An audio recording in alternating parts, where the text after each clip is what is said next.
आज के इस नए वीडियो में हम लेकर चलेंगे कि दिस का प्रयोग कहाँ होता है, जिसका हम टॉपिक आप लिख चुके हैं, यूज ऑफ दिस। कहाँ दिस का प्रयोग होता है, इस चीज को आज हम जानेंगे। ठीक, तो वीडियो को शुरू करते हैं, आप शुरू से अंत तक बने रहें।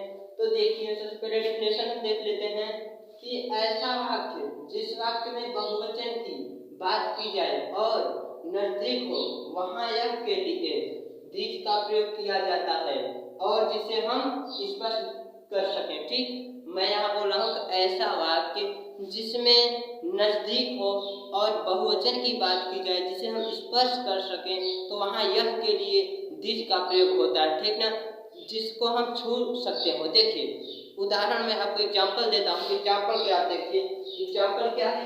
जैसे मैंने कहा कि ये मार्कर है, ठीक ना। जैसे मैंने कहा कि यह सब पेन है ना। तो देखिए, पहले मैं आपको ये बता देता हूँ कि एग्जाम्पल में कैसे आप प्रयोग करेंगे। देखिए, जैसे मैंने कहा कि ये सब, ठीक, मैंने क्या कहा, ये सब। देखिए, मैंने कहा ये सब पेन है। ठीक, मैंने आपसे कहा कि ये सब पेन है, तो आपसे मैंने बोला कि जिसे हम स्पर्श कर सकें, जो चीज हमसे नजदीक हो, तो वहां यह के लिए यानी कि ये सब के लिए, बहुवचन के लिए दिस का प्रयोग करते। देखिए, मैंने कहा कि यह पेन है ना, ये मार्कर है, मैंने कहा यह पेन है, तो मैं इसको टच तो कर सकता हूँ। मैंने कहा कि यह जो है क्लॉथ है, मैंने कहा यह जो है क्लॉथ है, यानी कि एक ही है। जैसे मान लीजिए मेरे हाथ में 4-6 क्लॉथ है, तो मैंने कहा कि ये क्या है, ये क्लॉथ है, तो हम तो इसे स्पर्श कर रहे हैं, छू ले रहे हैं ना, और नजदीक है, तो वहाँ क्या होता है, दिस का प्रयोग होता है। अब देखिए, यहाँ मैंने इसका क्या बना रखा हूँ, तो ये सब, तो दिस मीन्स ये सब। देखिए, दिस, तो दिस मीन्स ये सब, और बहुवचन के लिए आर का प्रयोग होता है, आप सब जानते हैं। ठीक, तो दिस आर, जैसे क्या होगा, दिस आर पेन्स। ठीक, क्या होगा, दिस आर पेन्स, ये सब पेन है, ये सब पेन है। ठीक ना। तो जैसे इसी का दूसरा एग्जाम्पल मैं आपको देता हूँ, उसको देखिए। जैसे मैंने कहा कि ये सब जो है क्या है, किताबें हैं, मैंने कहा ये सब किताबें हैं, तो देखिए मैंने कहा कि ये सब, ठीक, ये सब क्या है, किताबें, ये सब किताबें हैं। तो देखिए क्या होगा, यहाँ दीज होगा, दीज आर बुक्स।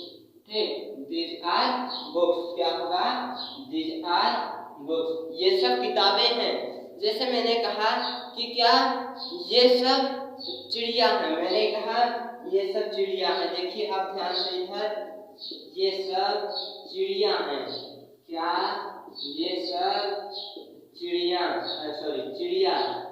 ठीक, ये सब क्या है, देखिए इसको फिर से लिखते हैं, ये सब चिड़िया, ये सब चिड़िया है। तो यहाँ क्या लगाएंगे, आप देख रहे थे, मैंने बोला हूँ कि जिसे हम स्पर्श कर सकते हैं। जैसे मान लीजिए मैंने कहा ये सब चिड़िया हैं, क्या कहा, ये सब चिड़िया हैं।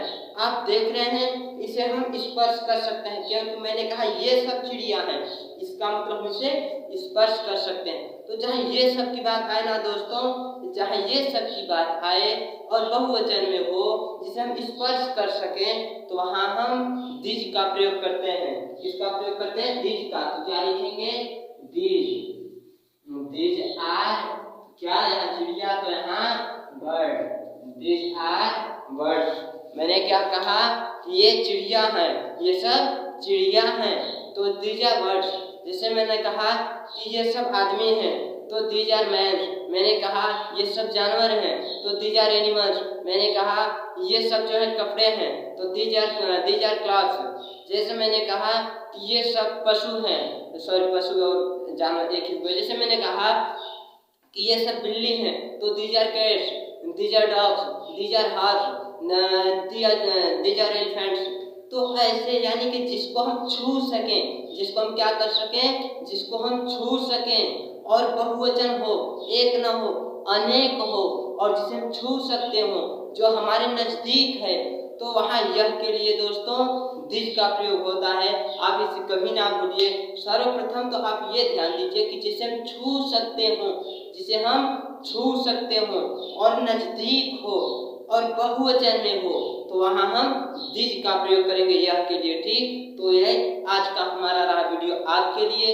तो आप सब इसे ध्यान से देखिए, पढ़िए, और अभी तक जो मेरे चैनल को सब्सक्राइब न किए हों प्लीज़ सब्सक्राइब कर लीजिए और मज़े भर के देखिए, सीखिए, पढ़िए, घर बैठे आप जान सकते हैं। तो हम आपसे फिर मिलेंगे अगले वीडियो में। तब तक के लिए आप सबसे मेरा जय हिंद।